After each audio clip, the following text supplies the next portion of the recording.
Good morning, everyone. Good afternoon, good evening from wherever you're joining us. Welcome to the Keshe Foundation Spaceship Institute's public teaching. And today is Monday, September 25th, 2017. Today is our first week of the Understanding Plasma Science series. This is a brand new series that we're starting here. That's going to cover the basics of plasma science. And today, the topics are plasma science, nanotechnology, and GANs. And our presenter is Jim McDonald, and he's going to be here every Monday with us for the next 12 weeks. So welcome, everyone. I'm your host, Flint Smallhausen, and welcome, Jim. Thank you, Flint, and thank you for everybody else attending today. I'm just going to start sharing my screen.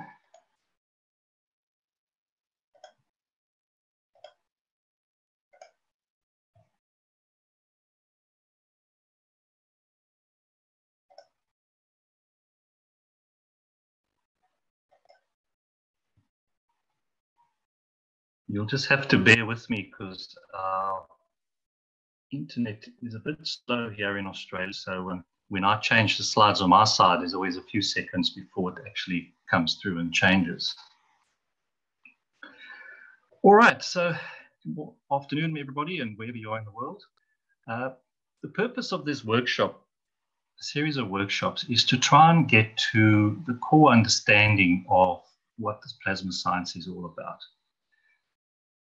And as we've broken it down into 6 topics, and the whole point of these workshops is we're going to start doing the very basics, and every week we will build on this knowledge. So we're only going to be introducing a few concepts at a time every week, but they are important concepts to understand.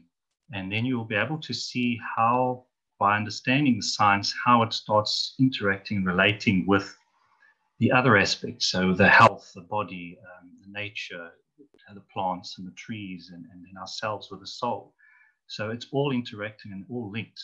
It all comes down to the same basic principles of how the plasma operates. So hopefully in doing this, we will at least give a lot of people, particularly the new people, an opportunity just to get their mind around what this technology is all about, because there's such a huge amount of information. So if we can just impart the basic knowledge behind it, then at least it's a great stepping stone for you to begin and start studying further.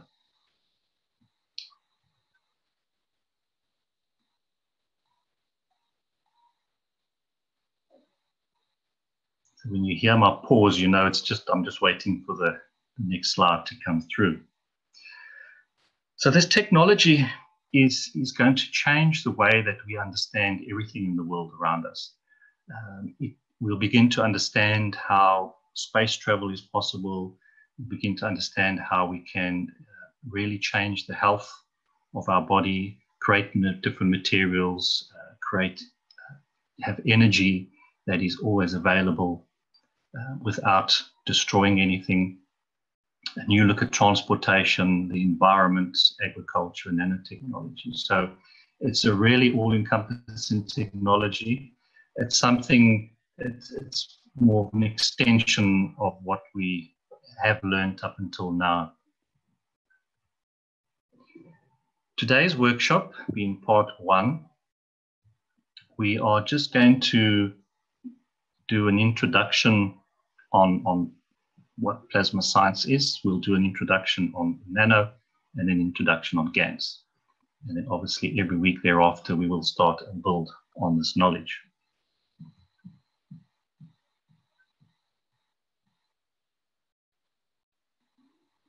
This technology is brought to you by the Keshe Foundation, and 2 websites that are available for further information.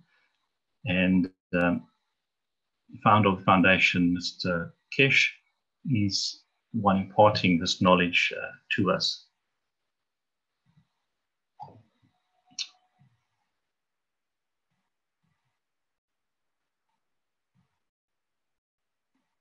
Okay, so we're going to start off with the first section. What I'd like to do is go through the first section I will then open the floor to questions, just a few questions. And please keep your questions relating to the topic that was presented for the day. And then we will move on to the next section. Okay, so I'm going to start off with a few quotes from Mr. Kesh as an introduction into sort of the understanding of what this new science is all about.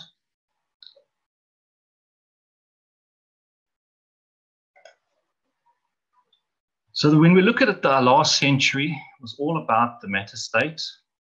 Then we developed the nuclear and atomic knowledge.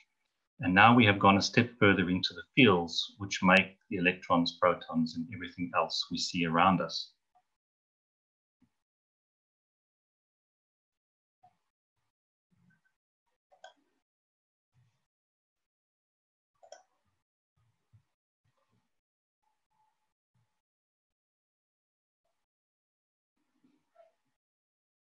We fought the matter for thousands of years, and we couldn't manipulate it anymore. The maximum we got was making of alloys. So the maximum we've been achieved is taking this matter state and mixing it with different metals and creating different alloys, but we've still been working in the matter state. And the maximum we got was the tangibility of being able to see something and hold on to something. And that's what we've been told is the matter state, what we can see. And in the chemistry world, we mix things together, and that's as far as we have gone as well, mixing the different chemicals and creating different compounds.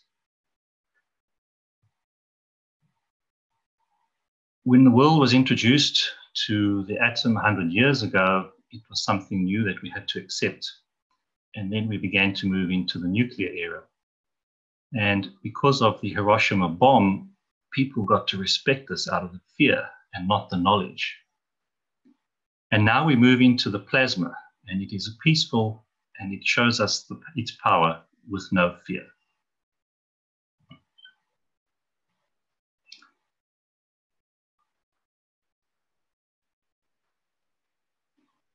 So the plasma science is beginning to understand about the knowledge and energy of the universe.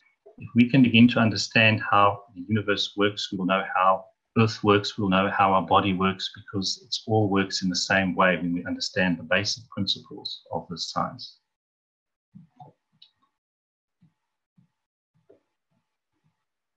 So when we start with the matter state, this is something that we all know. It's something that's been around for thousands of years, and that's what we understand in our current science is the matter state. And we try to use it and manipulate it in different ways, but it's still essentially the matter state.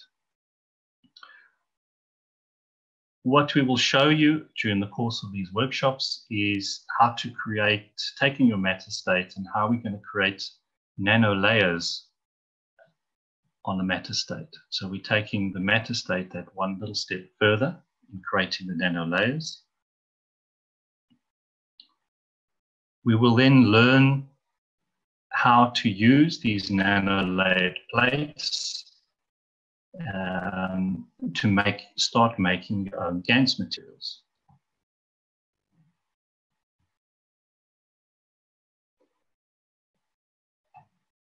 And from understanding and working with the GaNs materials, we have begun to understand that we are really working with the fields that is generated from these GaNs materials. So it's a whole process starting from the matter state, creating the nano, creating the GaNs, and essentially now beginning to work in the fields.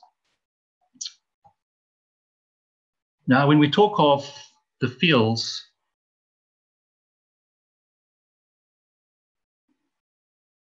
they're all around us. We don't see these fields, but we know that they do exist because we've all had X-rays, been to the dentist or the doctor, and we've all had X-rays. And those X-rays are using a certain strength of field. We don't see them, but we know that they are there. We are very aware of the nuclear radiation and its effects, yet we don't see these fields either. These are also of a different strength. We see the visible light, but we need special equipment to see ultraviolet light. So light is also at a different strength. So we know that there are some fields around us that we don't see. And so this technology is just a way of us understanding that there's more and more around us than what we have discovered so far. So we just learn to go through the various steps to release these fields and use them and start using these fields in all applications of science.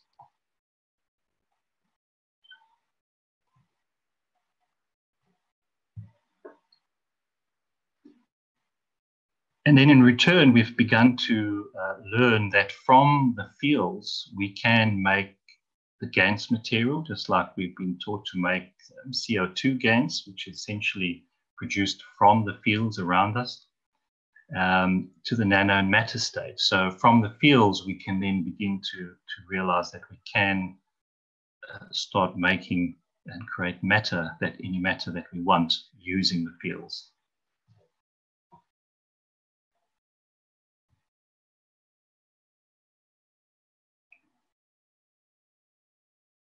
So we will learn how to tap into this energy and understand the fields of the universe. And in so doing, we will then discover a new way of living on this planet and beyond.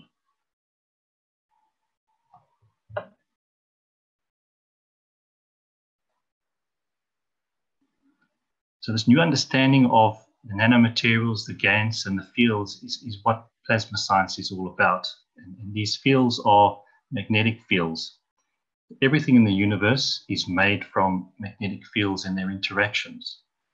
From the smallest atom to our body to the universe, all are made from these fields. So it's from the ones we see and the ones we don't see. So we know that they are there, but we've just never been able to measure and have instruments to be able to understand that there are far more than what we have known.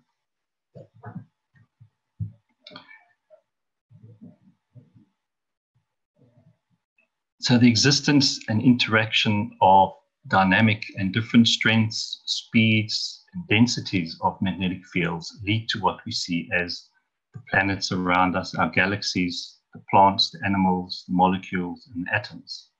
So essentially, everything is made from these fields.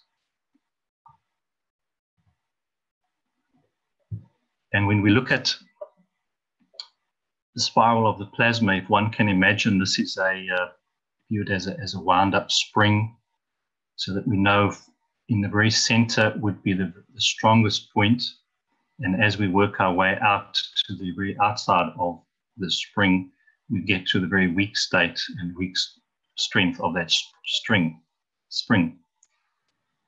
And when you have a look on the right there side, that's the matter state range. So we're right on the edge. That's where we've been playing and working with for the last thousands of years, is in the matter range. When you move into the center, you get the visible light range and the X-ray range. And this is what we've been working with and what we've understood current science at the moment. So now we begin to understand that there are far more different fields out there. And so we are learning to use them and understand them.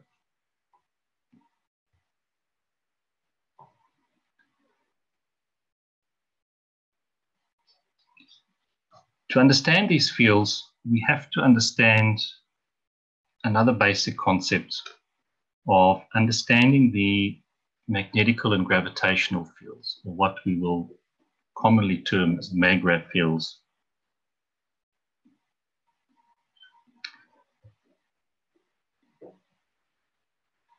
We've all played with the square magnets our whole life, and it's a case of understanding the different terminology now that we're going to be using.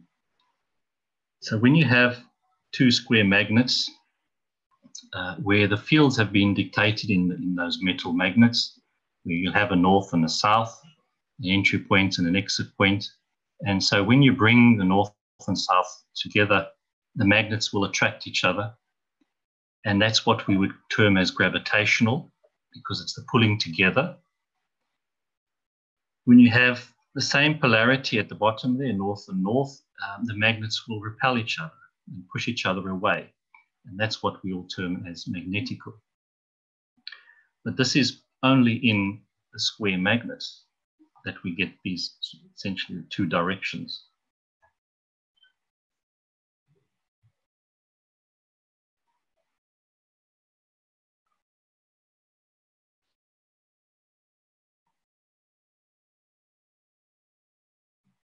I've got this little video showing you the effects with the round magnets, and when you're introducing another magnet into the other two, you'll see how they will want to position themselves. And they're always maintaining this gap, a certain distance which they're maintaining.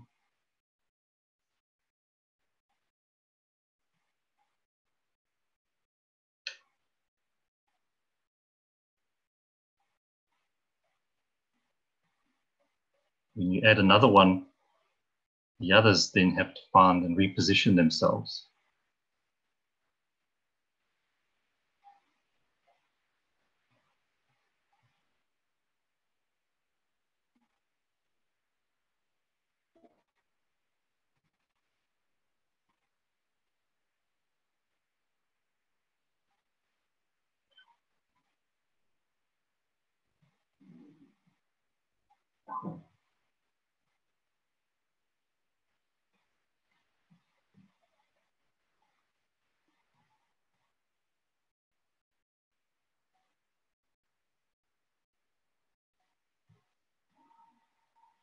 And you'll see how they just, okay.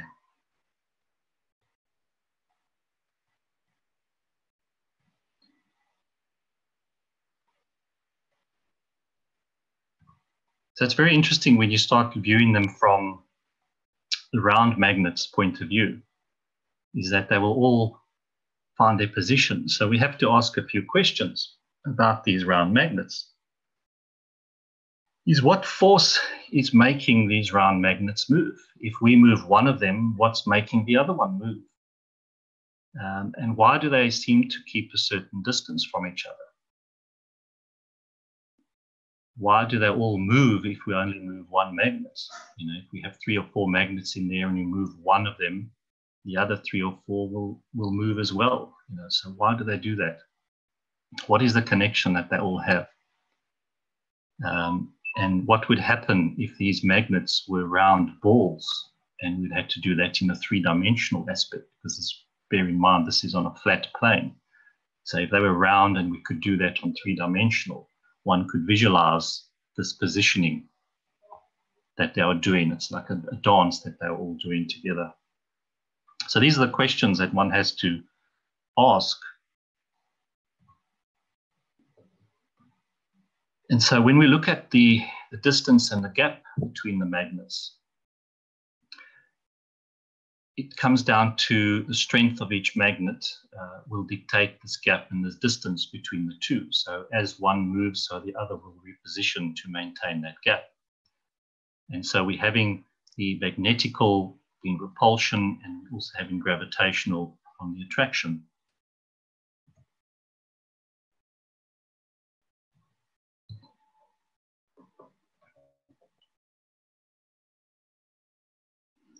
What we're essentially having is the interaction of fields of 2 magnets.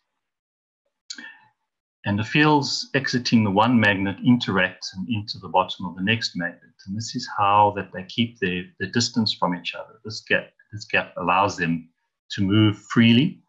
They're still connected and find their position, but this is how they interact with each other, is through these fields. Now, bear in mind, this is all in the matter state.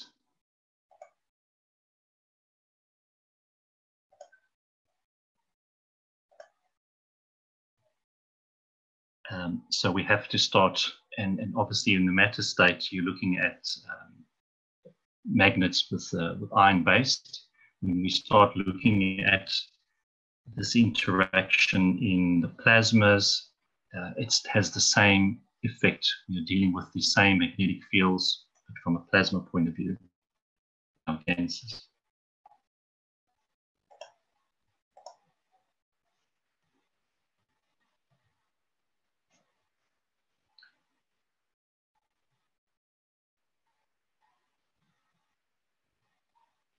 So we've got to understand the fields. So it's the direction of the flow of these fields which dictates what we call magnetical fields and gravitational fields. So the fields flowing out or away are magnetical, and the fields flowing in towards the center is gravitational. So that is the representation on a sort of three-dimensional basis if those magnets were round.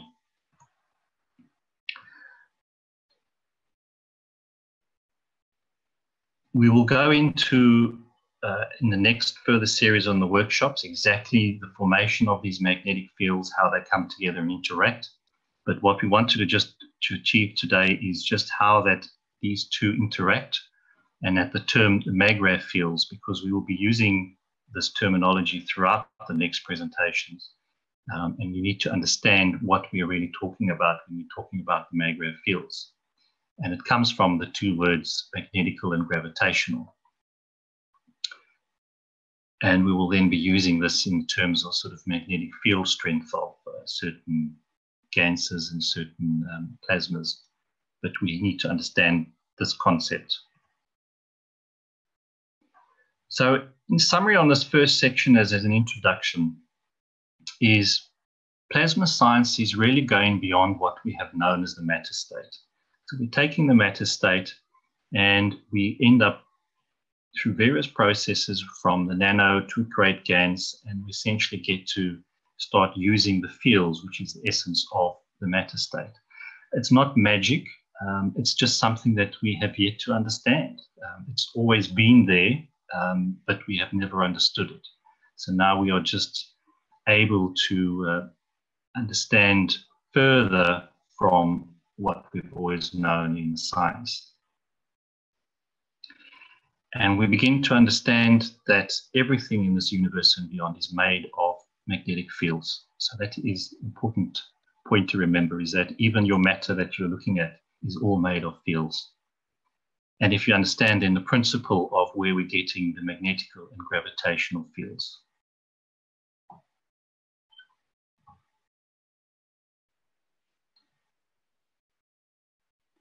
So those were the two basic concepts that wanted to get across for this introduction for the plasma science, is that everything comes down to the fields, and it's how these fields interact with each other is what we see today around us. Any questions? And we'll open up questions. Please keep your questions related to the topic that we are presenting. And any attendees, you guys can raise your hand. Sorry about that. Any attendees, you guys can raise your hand and I'll bring you in. And if there's any questions on live stream, Facebook, or YouTube, I can announce those too.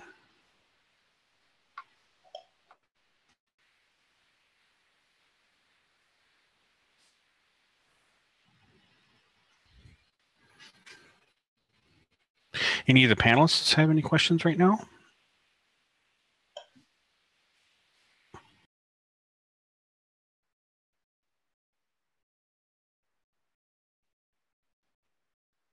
It's Monday morning, it's too quiet. Yeah. Well, not for you, it's evening for you. Yeah. All right, then we carry on. Just looking through the other streams here to see if there's any questions.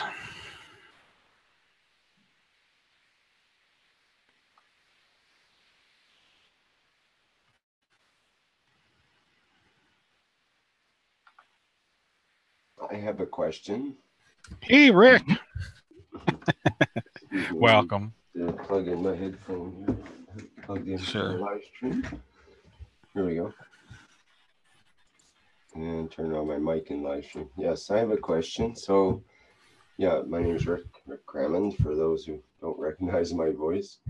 I'd like to know how the MagRav fields, these magnetic fields you've described, how does the idea of gravity work into that? What is gravity in terms of MagRav fields? what we call gravity now, the thing that sticks us to the planet at this time. I will be getting into that in part 3 when we go back to plasma science. Okay, good answer. I have a question. Yes, go ahead, Boniface. Yeah, please introduce yourself and ask your question.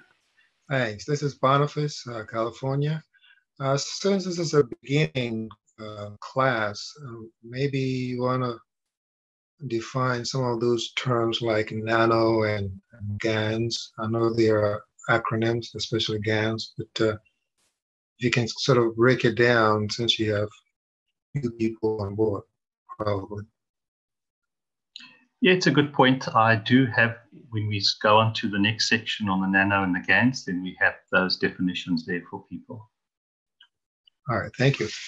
Pleasure.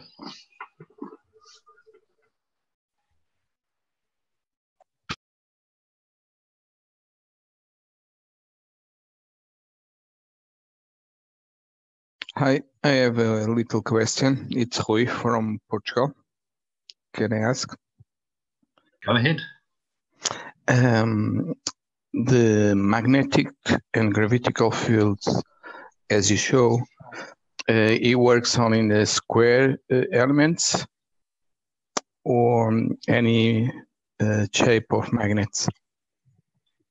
See, when we look at the square magnets, when we manufacture the square magnets, and that we dictate that field, we dictate what is north and what is south on those magnets when we manufacture them. When we look at the round magnets, it's slightly different. Even when they are manufactured, there is a north and a south to them.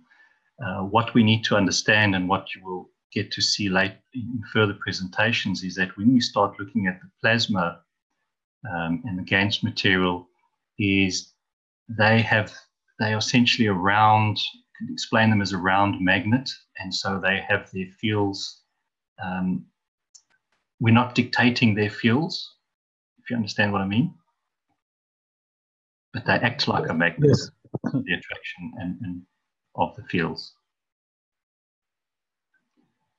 You know, the square magnets, we dictate what's north, what's south. Does that answer your question? So you mean round magnets, they play as the fields they have, right? And the other ones are already dictated, yeah? Yes, the round magnets are also dictated. You know, there is a north and a south to them, but because they are round in shape, it's the concept of the round shape, where no matter where you move those magnets, there's always that interaction. And if you had to view those magnets not on a flat plane like in the video, but in a three-dimensional basis as a round ball, that's what one has to visualize, is that they are round magnet with the fields coming. So it doesn't matter which way one is turning those, there's always fields interacting with other fields. Yeah, that's why I made the question. Thank you very much.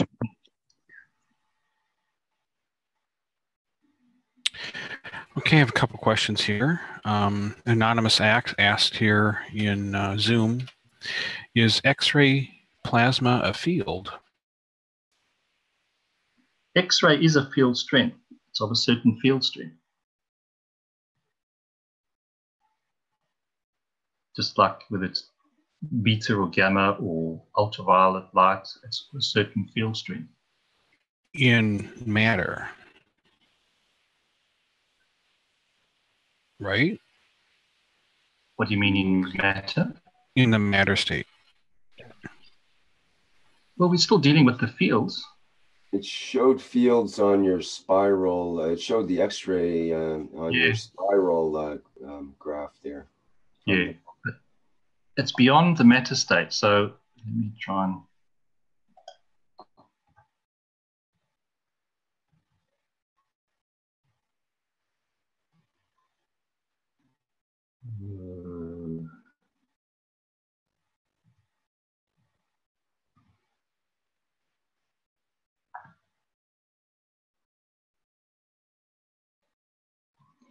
it's just understanding that any point on the spiral is a certain field strength. And we are talking of a field strength that has magnetical and gravitational, because we can't get one without the other. We have both magnetical and gravitational. So at a certain point on the spiral, it's just really a certain strength, mag-grav field.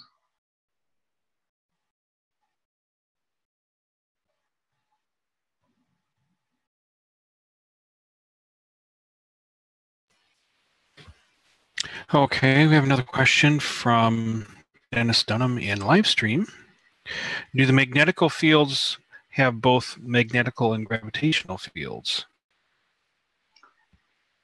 It's the interaction of the magnetic fields that leads to what we know as the gravitational.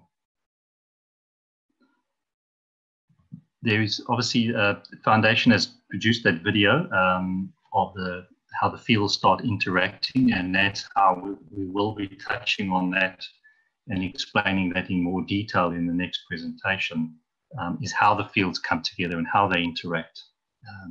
But essentially, it's the interaction of the magnetic fields which gives us what we call as gravitational.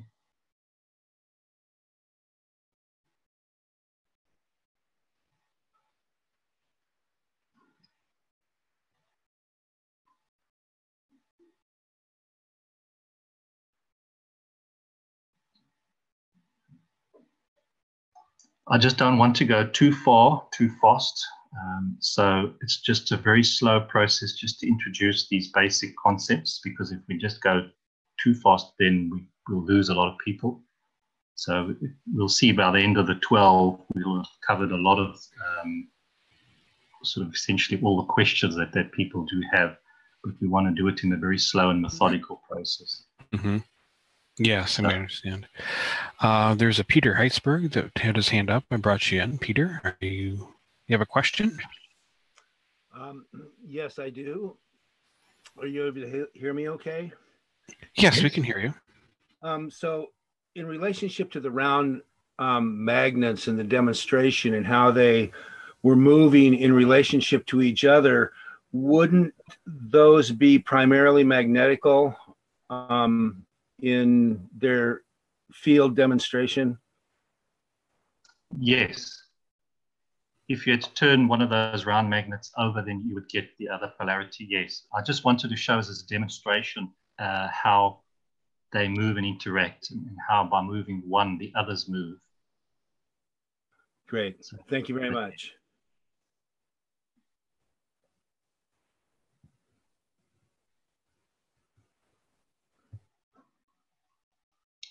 All right, so we carry on.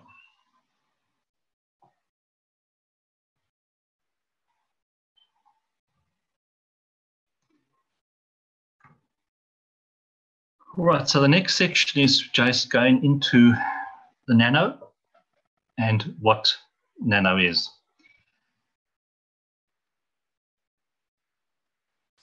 Just to get an understanding of the term, the dictionary of nano, it's a tiny, tiny 1 billionth or factor, or 10 to the minus 9 factor. So we're dealing with very tiny, tiny particles, what we call as the nano. So very, very tiny. In terms of the basic terms and definitions for nano, when we're talking of on a plasma basis, it's the individuality of tiny entities in nanoscale, such as atoms within a molecular structure, which are independent and dynamic. So nanomaterials are independent of temperature and pressure due to their individuality of atoms. And we'll explain that in a bit more detail. And that's the point where I need Flint to play the nano video that the Foundation has produced. Okay, one moment here. Yes.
I don't believe there's any sound.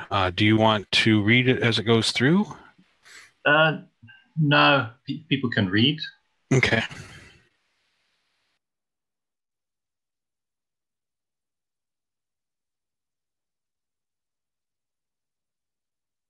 If you read it, the transcribers could actually transcribe it, the words. Yeah, I know. We probably should. I'll start it over here.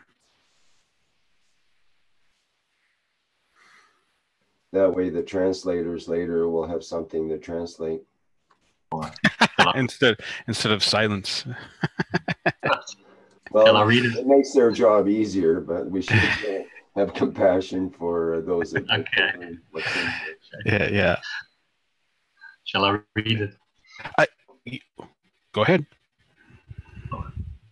In the physical matter state, changes in the environment, temperature, and pressure result in different states of matter.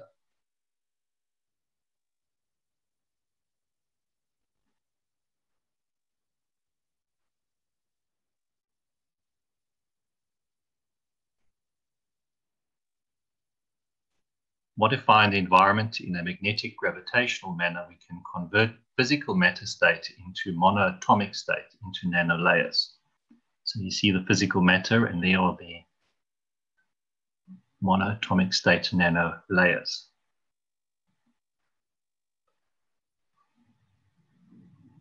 The caustic process of nanocoating is achieved by adding heat, water, and sodium hydroxide. The interaction of the environment with the copper creates a gap for the nanolayers to form. So you see the physical piece of copper, and it's in that caustic environment.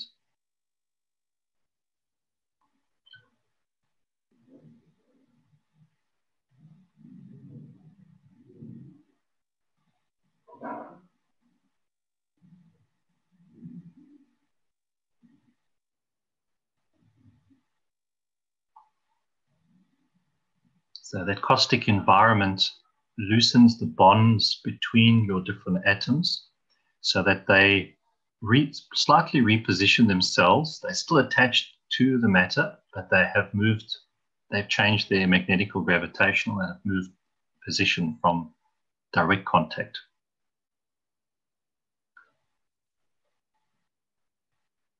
So although the nanolayers form with gaps, both in respect to each other and physical matter, they're still connected to the matter, but they've positioned themselves. They're not free and independent from the physical matter. They are connected through gravitational magnetical field connection.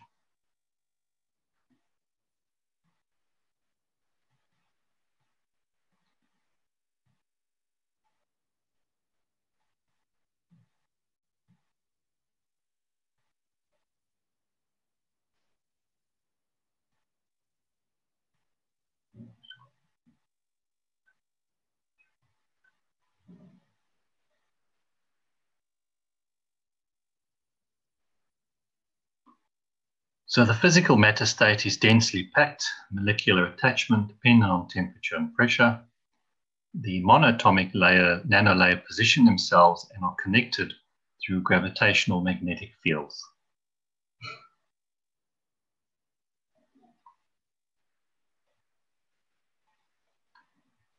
The nanolayers share connection to each other and to the physical matter structure. That connection is the fields.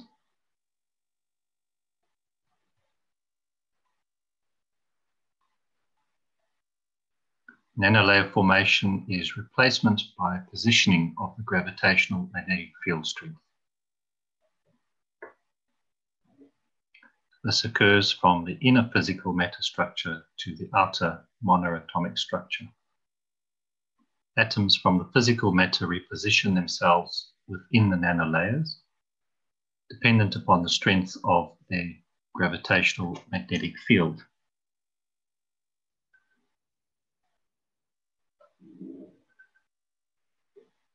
So they just find their position depending on their strength.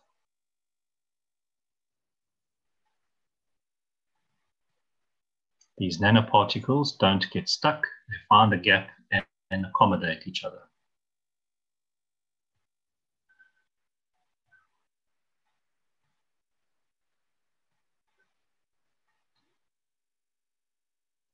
The gaps within the nanolayers are not uniform.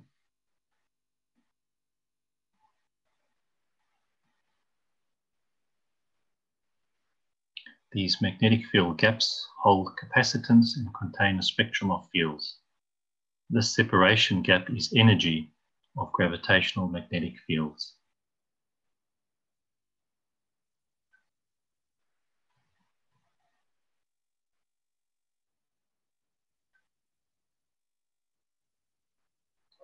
The matters part of the nanolayer continuously release fields to maintain this gap.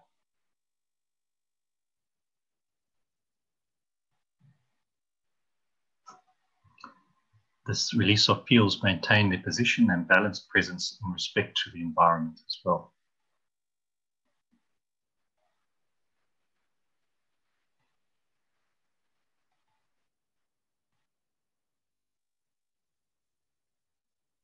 These released fields amalgamate into the gaps, becoming the center of energy and information.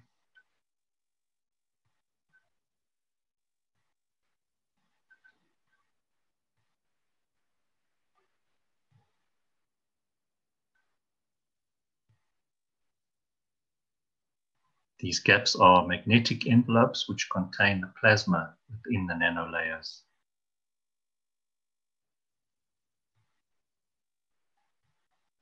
These nanolayers vary in their gap and therefore field strength.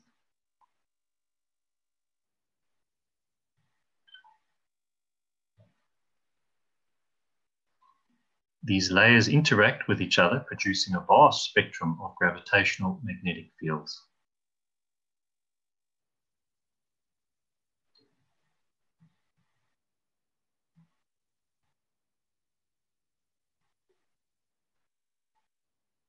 They absorb all the spectrum of the magnetic fields, which is why they appear dark.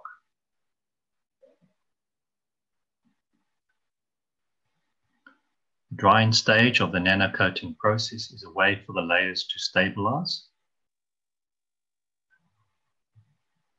The fields link to each other and find a balance.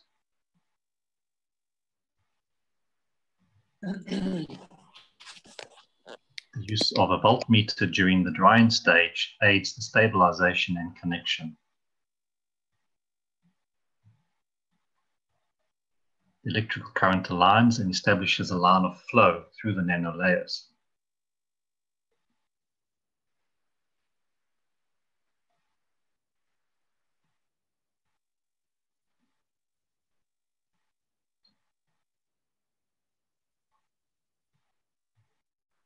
It is important to understand that nanolayers are not two-dimensional. They operate in 3 dimensions.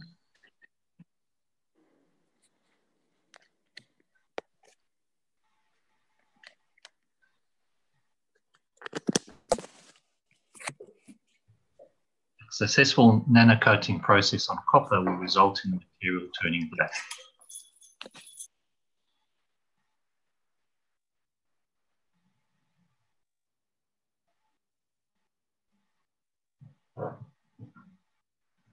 This is testament to the efficacy of the nanolayers in their absorption of magnetic fields.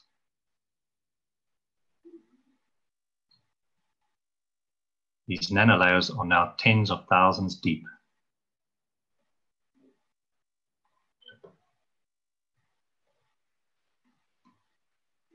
As nanolayers are 3-dimensional, so are the magnetic field containers, the gaps.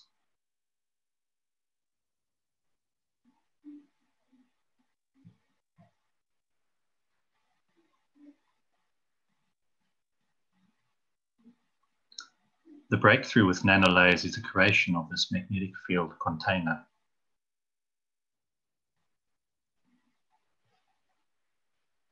This magnetic field container holds on to plasma, energy, and information. Plasmatic magnetic fields are not able to be captured by these magnetic field containers.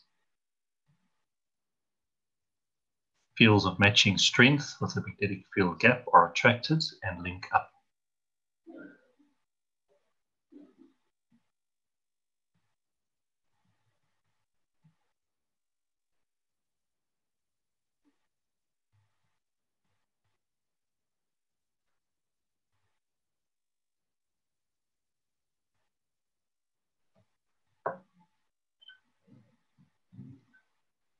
And that's the end. Okay. I'll share my screen.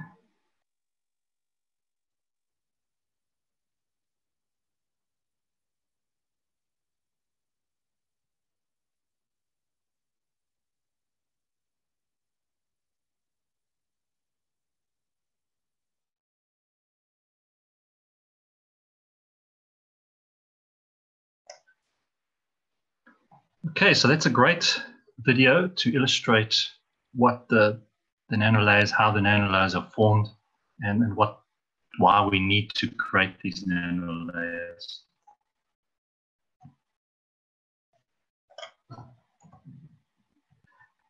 So as we explained in the first section, the existence and interaction of dynamic and different strengths, speeds, densities, magnetic fields leads to what we see as planets, galaxies, plants, animals, molecules, and atoms. So everything is fields. So how do we interact with these fields?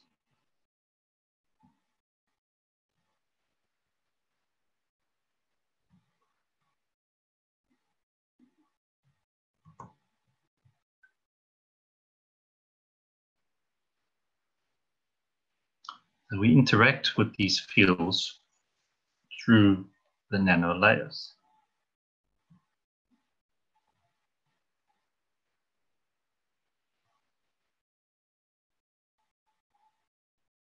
So we've gone from the matter state, which is our piece of copper, for example, and we have nano-coated the copper, and now we have the same piece of copper, but now it's got thousands of layers of nanoparticles on there. So if we just explain a little bit on what's happening in that video. So we know what the matter state is. Everything that we see that is tangible, we call it matter. Whether it was a plant, a piece of plastic, or a piece of steel, we've always known it as, well, that's matter. They are all made up of a structure which is little balls packed together. We call it matter, but in fact it should be called plasmas. We have these little balls sitting next to each other, tightly packed. These are like magnets, and when you put them next to each other, they will find their distance from each other. So that's essentially what our matter state is. And if you have a look at that picture at the bottom there, it could be a copper or copper atoms sitting next to each other on a copper wire.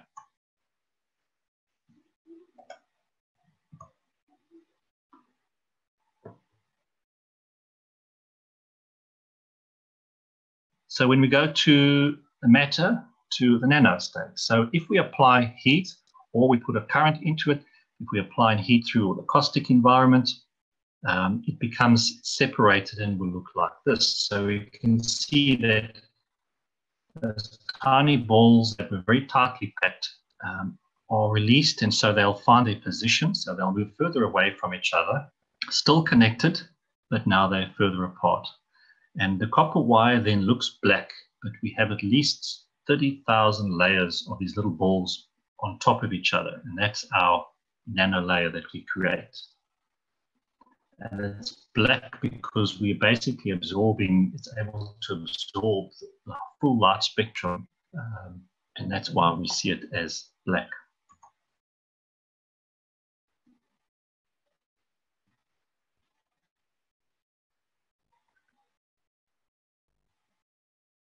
So why do we use these layers? So the nanolayers are the interface, it's the connection to all the fields around us.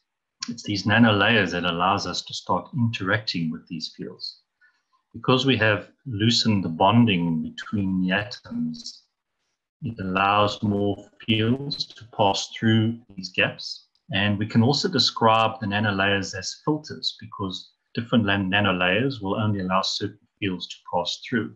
When we begin to understand how to really start making different nanolayers for different purposes, you'll be able to see that they act as certain filters. And so if we only want certain amount of certain type of fields coming through, that's what we'll create, so that only those fields come through.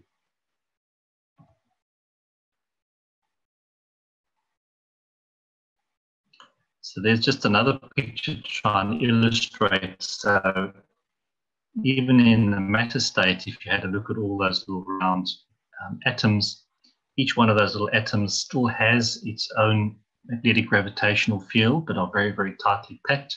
And so when we create that different condition for them, that bonding loosens, and so the tiny atoms move further away from each other, still connected with each other, but now we have those gaps between them, and then that's the gap that allows the fields from the environment to start coming in and interacting.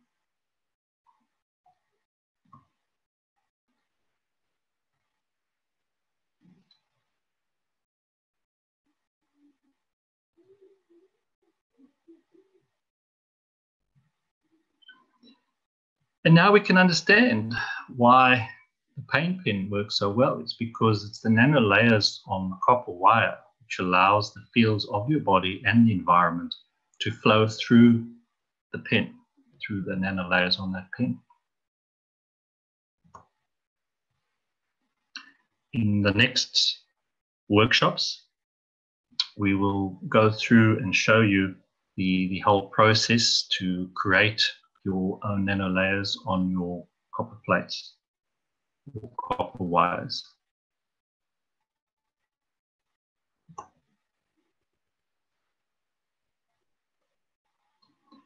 So the summary for the introduction to why we end up creating nanolayers and what's the purpose of it is because these nanolayers allows us to interact with the fields that are all around us.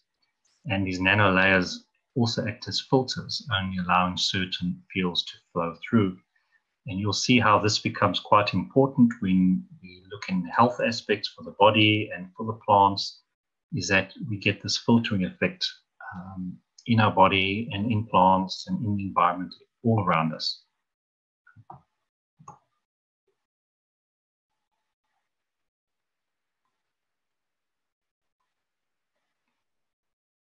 Questions relating to this introduction to the nano?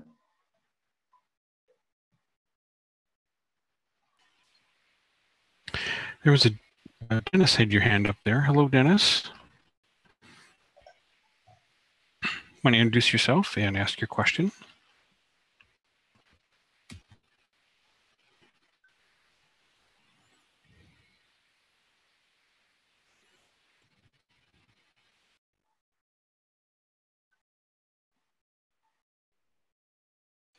Hello, Dennis. Can you hear me?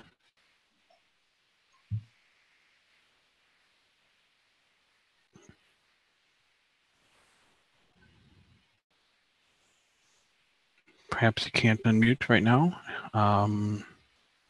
Let's see here.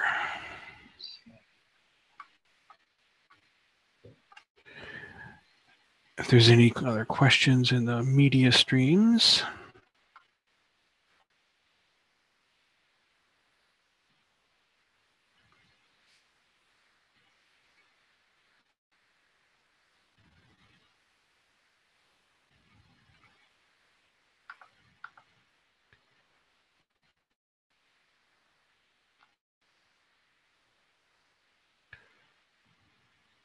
So someone in YouTube asks, so the attraction between magnets is now called gravitation?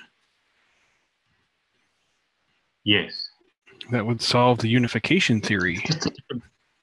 It's different terminology for what we've been taught at school about attraction and repulsion. Now we can call attraction is gravitational and repulsion magnetical. So if we can just understand those concepts. Very important to understand.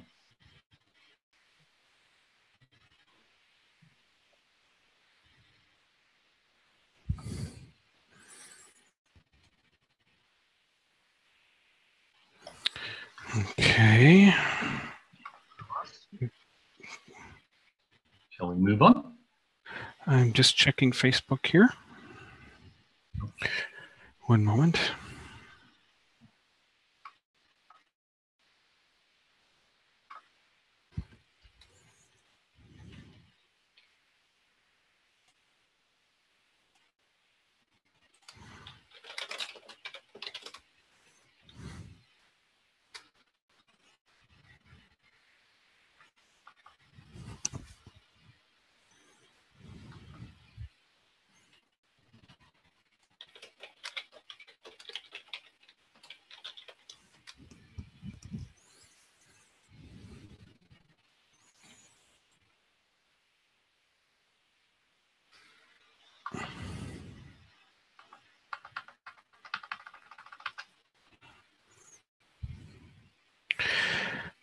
Yeah, Adam on Facebook asks, can we nanocoat anything at all? I think it means everything. Yes, we will be showing you, besides nanocoating the copper, how to nanocoat your zinc, how to nanocoat your plastic.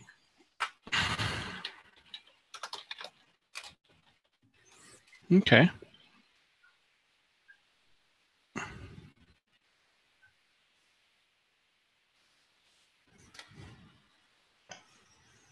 Even something like wood.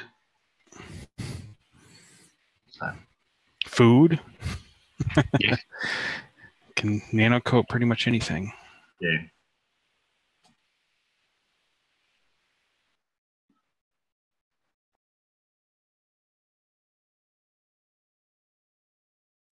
Okay, that's all I see for right now. Okay, we'll move on.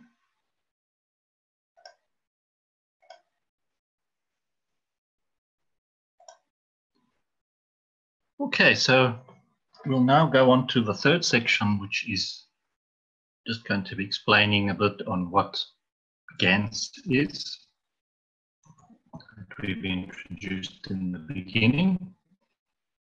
Definition for GANS: it's a new state of matter, a molecule of a gas, which becomes nano of itself and appears as solid state of matter. Gas to nano of solid is to be called GANS for short. We'll just explain a bit more about that.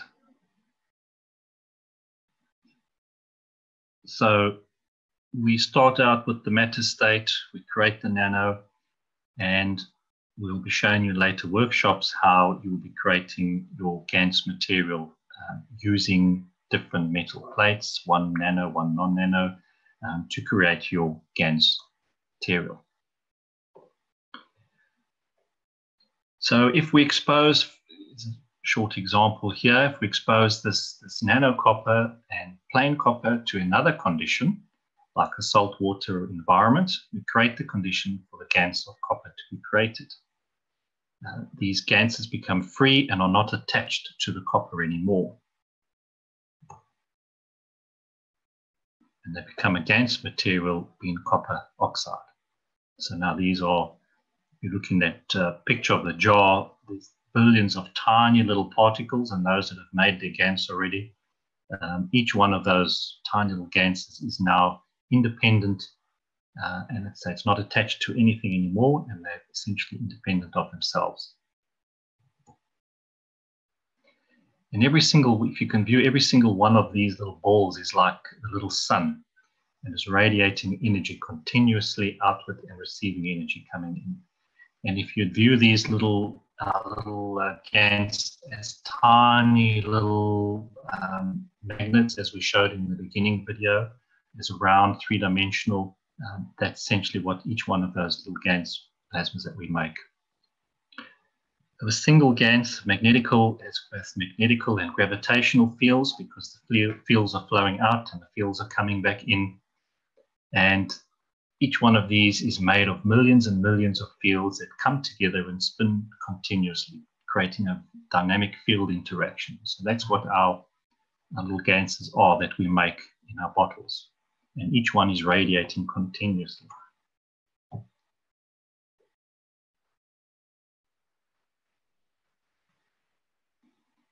So in the future workshops, we will be showing you, how to make your CO2, your copper, your zinc, and CH3, which is your 4 main ones.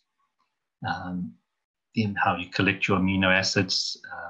In the health sections, we will be showing you creating the food GANs, to make calcium GANs, GANs of pills. So you'll see how we will show you that understanding the basic concept, you can begin to learn and do all this yourself on your kitchen table or in your garage. You'll be able to create all this material for yourself, and then you'll be able to use it in various ways for health and for agriculture and for energy. So the summary of what the GANs is if we view them as tiny little suns, so tiny little round magnet that's constantly radiating, and because it's free, it's a tiny little entity all on its own, it's emitting a much stronger field than what it was being attached to the matter state, and is continuously giving and receiving fields.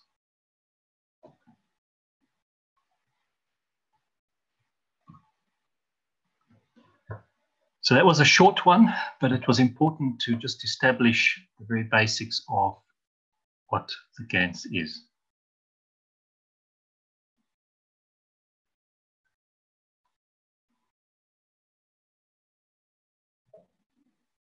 And then we can open if there's any question.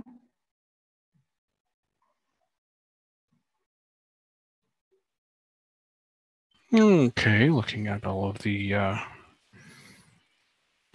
boards again here.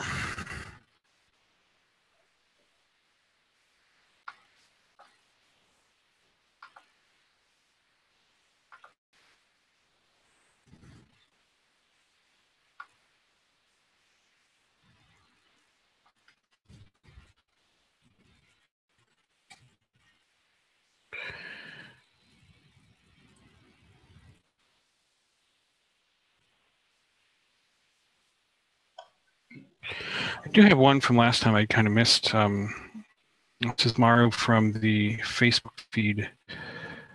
Did ask, how powerful is nano on the surfaces of the material, as well as physical resistance? Well, the nano layers that one creates on your copper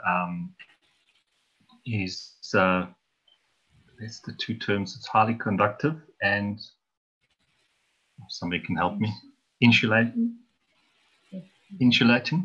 material. Yeah, insulating or resistive. Yeah. Now that's why if anybody's brave enough to, once you've made your mag-grav and you connect it to the power grid, one can touch it without getting shocked, because those tiny nano layers insulate you. So they're insulating as well as highly conductive. It just depends on the direction of flow.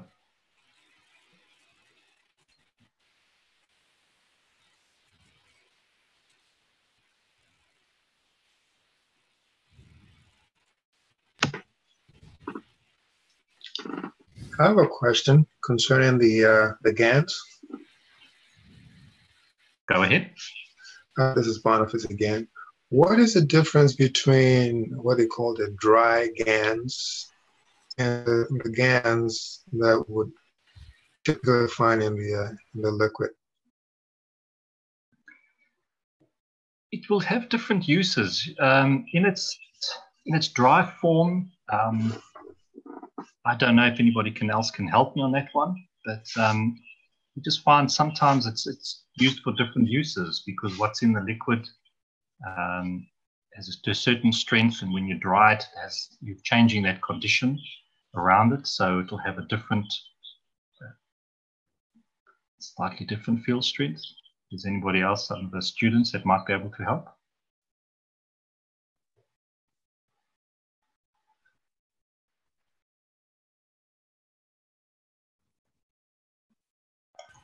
I know myself, when I had, by mistake, I was working and creating some of the capacitors, and I then touched, using my finger, and I touched my lip with the GANS material, and it was so highly energetic that made my whole tongue numb for quite some time afterwards. So it's not something to play around with lightly. It's very energetic.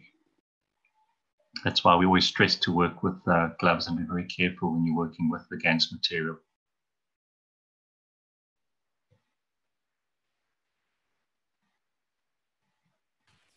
Brett, had your hand up there. Hello, Brett. Do you have a question? No, not a question, but in answer to Jim's question, what the differences between a dried and a non-dried. One you've dictated to, and the other you have not. And just so that everybody's aware, do never, ever, ever drink dried GANS. Whether it's in a glass or it's settled to the bottom or whatever, never drink it. I found that out the hard way. So one you've dictated to, one is still in a different state. So dictation means that you change the fields into to a different level. So it's very, very important that everybody understands that you never, ever, ever drink or have anything to do with anything that's dried in the way of drinking.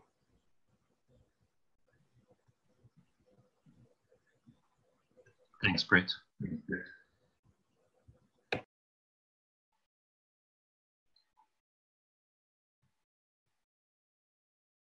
I think, Flint, I'll move on to do a summary, and then we'll then open again for see if there's any questions. So yes, go ahead. So essentially, when we look at the summary for today, the whole purpose of these workshops is to keep it short, to the point, so that you can take home certain bits of information and really understand what it's all about. So the plasma science is really an extension of what we know. It's looking deeper into the essence of everything, which is the magnetic fields. And that's what you really need to understand, is that everything is made up of these fields. So even the pen you're holding or the table you're sitting at, it's all made up of fields. And we'll go into more details next time. But that's what you really need to take home. And it's the interaction of these magnetic fields creating what we call maggrav fields, which is magnetical and gravitational fields. So it's just a slight different concept from what we've understood as attraction and repulsion, but it's really magnetical and gravitational. We create nanolayers, which allows for greater interaction with these fields that are around us, and how we can use them as filters so that we can only work with certain fields. And from those, we can start creating and producing our different GANS materials. And that the GANS, if you had to view the GANS as tiny little suns that are constantly giving and receiving fields. And it's this application and use of these GANS materials in the health and agriculture, and you'll see how it all starts fitting together under the different portions of science. And science today has really tried to compartmentalize everything. But when you start to understand the plasma, you will see that when you understand it from a health aspect, it's exactly the same in nature. It's exactly the same as the way the Earth works. It's exactly the same as the way our solar system would work, the galaxies or the universe. It's just a scale that would vary, but essentially it's all operating on the same basic principles. And that's very important for people to understand, is that the science merges everything into one basic understanding.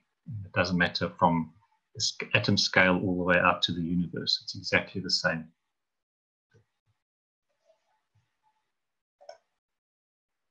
All right, so those are essentially the basic points that one needs to take home from this first workshop, because they are fundamental to understanding everything later on.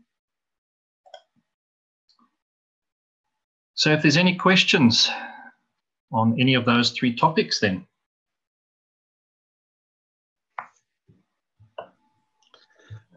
I would like to ask a question about Brett's dry GANs. Erik from Denmark. Brett said that we should never drink dry GANs. Is it dry GANs that is put in water again that you should not drink? Because I think it's very hard to drink the powder. Yeah, no. What I meant, I'm very, very sorry, is you never put dry GANs into water and then drink the water. Okay. So thank you for clarifying that, because it took me a little while to get in because I put my hand up. So, but thank you for clarifying that. I really appreciate that. And you never, ever, ever drink the water of dried GANs, because there's still particles in it, and those particles are too strong. And as I said, I found out the hard way, and then Mr. Kesh warned me that you are actually physically drinking GANs, because those particles, unless they go through a what are those things that spin around? Centrifuge.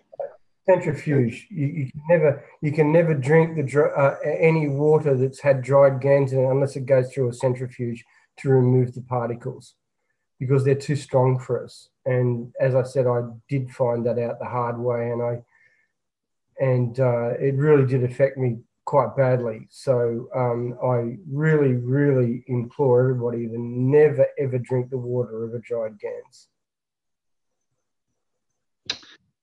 Thank you, Brett. But I wonder what is actually happening, because do the particles themselves change? If we have the liquid plasma from the beginning with the GANs particles, when we dry the GANs, does this mean that the GANs particles stick together into a group of particles, and this group of particles, if we dissolve in water again, it will not get dissolved, so we get bigger lumps of GANs into the body, and that is why it's too strong for us? Or how is it? That's my understanding. Is what happened to me, and I'll explain this to you, is that I did what I said that I don't recommend to do, and I found that I felt sick.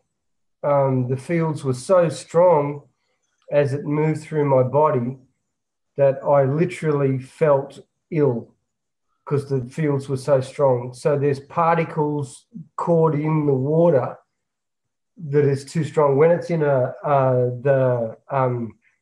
we call it, I don't know whether we call it a matter state or whatever, when it's still in its standard GAN state, and then we drink the water, it's fine. But if you do dry it, there are still so many particles in the water that are so strong that when you ingest it, it really does make you feel ill, I promise.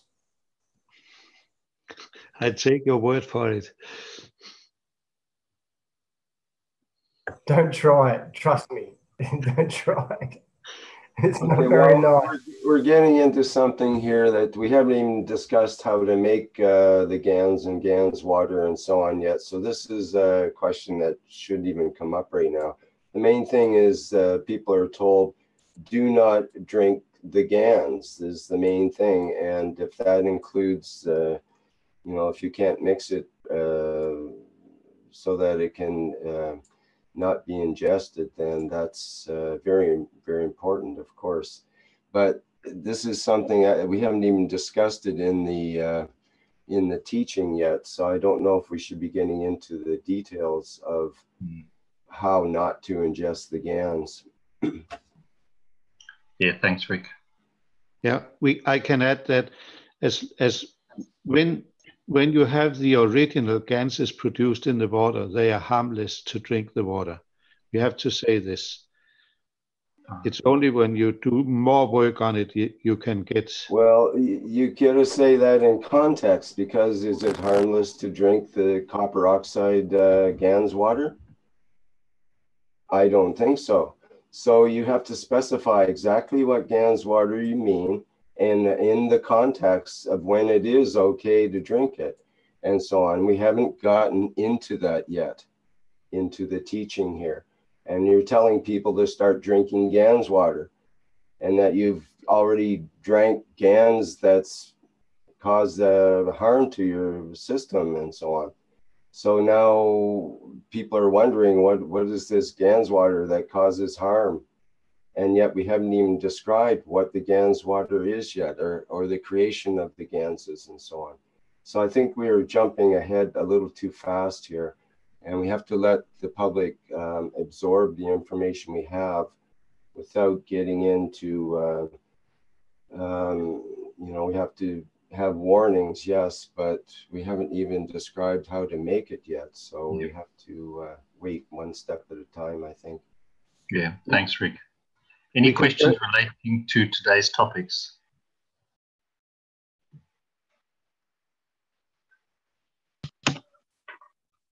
Jim, this is Boniface again. Yes. I just wanted to thank you for putting together this presentation. I can see how helpful it's going to be for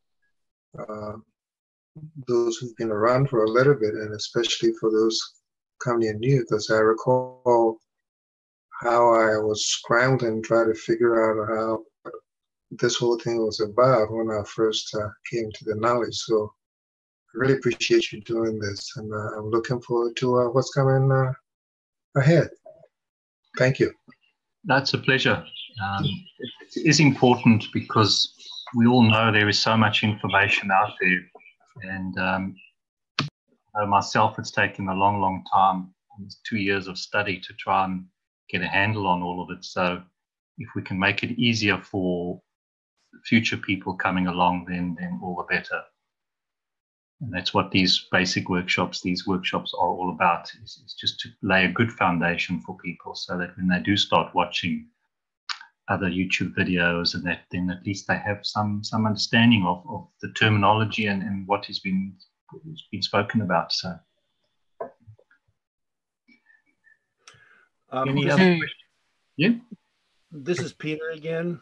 And I too want to thank you and appreciate getting back to the basics and having this step-by-step. And my question has to do with, will this be available on YouTube for review before next week?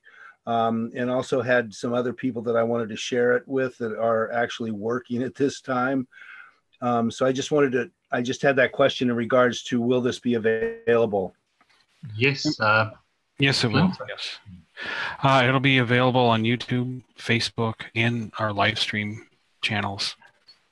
So, yes. Lots of choices. Thank you so much.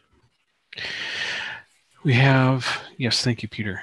A question here from Cismaro Gabriel on Facebook, asking how powerful is nano on the surface of a metal piece, as well as physical resistance? If we look at physical resistance, the nano layers are really, really delicate, especially when you make them in the beginning. You can, if you're not very careful, you just crush those layers. One has to really let them dry for a good 3-6 months, and then they become a really, really hard, sort of almost diamond structure, diamond hardness. So it's to create really beautiful nanolayers takes a lot of time. It's not something that we can rush and make in a weekend.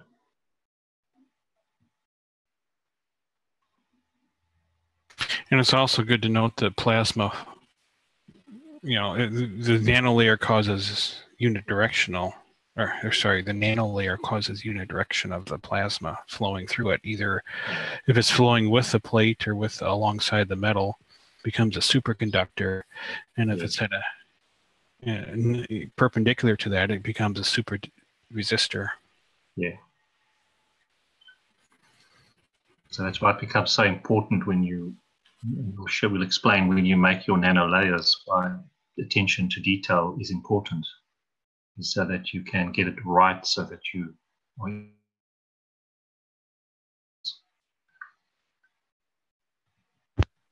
Jim, this is Dimitri. May I ask a question about GANs filtration? Is it relating to the topic? I believe, well, it's about filtering. Filtering of the GANs? Yes. Let's leave that for later on when we get to that. Thanks.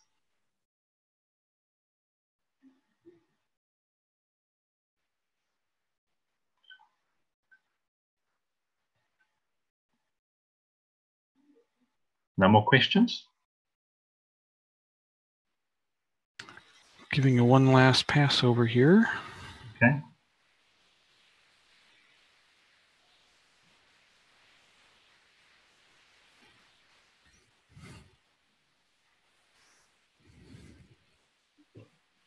That seems to be it. All right. What we'll do next week on part 2 is when touch on the health aspects, nature and the soul. And then the 3rd week, we'll then come back to plasma, nano, and GANs, but then we will start adding and building more knowledge onto what you've already learned. And so that's how we'll be going through the series of 12, is just building that knowledge base on top of every week. And then you'll be able to see how everything starts relating, say, understanding health and nature and just how your soul operates. It's all the same. So hopefully we'll be able to, Jim, there's a question here. Is there a copy of the PowerPoint file available? All these will be going to all the different language teachers.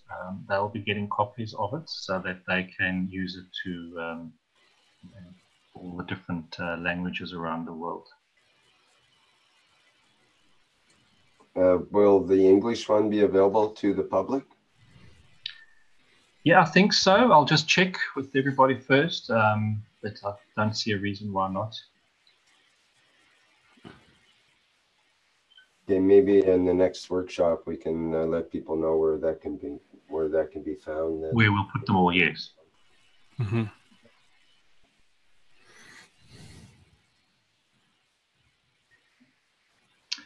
If there's no other questions, then we can wrap it up.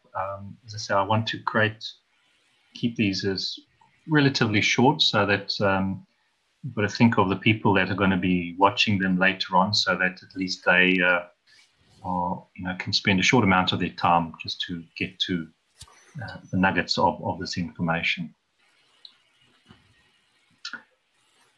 So thanks everybody for attending and helping today.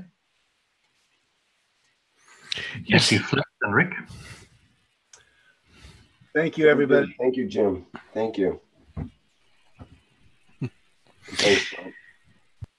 Yes, thank you, Jim, and thanks, Rick, for your help. Wonderful session today. This has been the Keshe Foundation Spaceship Institute Public Teaching in English for Monday, September 25th, 2017, with Jim McDonald.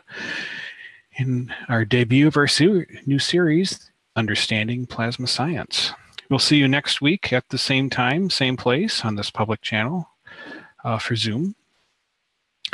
Monday mornings at 10 a.m. Central European Time.